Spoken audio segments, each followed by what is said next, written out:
জনগণের নিরাপত্তা নিয়ে উনি তখন হিসাব রাখছেন আলুর কেজি কত, পেঁয়াজের কেজি কত। ওনাকে কি আমরা খাদ্য উপদেষ্টা বানিয়েছি? ওনার প্রতি আমাদের ছাত্র জনতার পক্ষ থেকে লজ্জা, শেম শেম। আপনি মহিলাদের কাপড় পরে এখনই পদত্যাগ করুন। উপদেষ্টা পদে থাকার মতো আপনার কোনো যোগ্যতা নেই, কোনো ধরনের যোগ্যতা আপনি রাখেন না। আপনি এই পদ ছেড়ে দিন। আপনাকে আমরা পেঁয়াজের হিসাব রাখতে দেয়নি।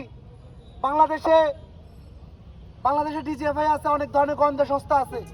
এই গোয়েন্দা সংস্থাগুলো কি জানতো না যে নির্বাচনের আগ মুহূর্তে দেশের হামলা হবে? একজন প্রার্থী যিনি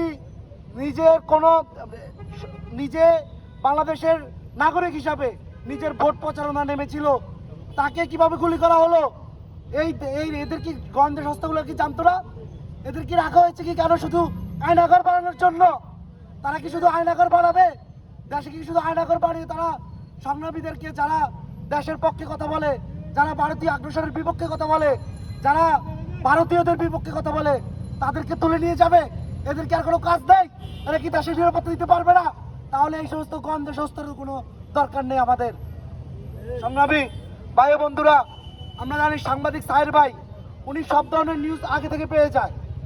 এই গোয়েন্দা সংস্থাগুলো কি নিউজ পায় না? তিনি তো বলতে পারেন কোথায় কোন সন্ত্রাসী আছে, কোথায় কার কাছে কটা গুলি আছে, উনি ফেসবুকে পোস্ট করে দিয়ে দিতে পারেন। এই গোয়েন্দা সংস্থার কি জানো না?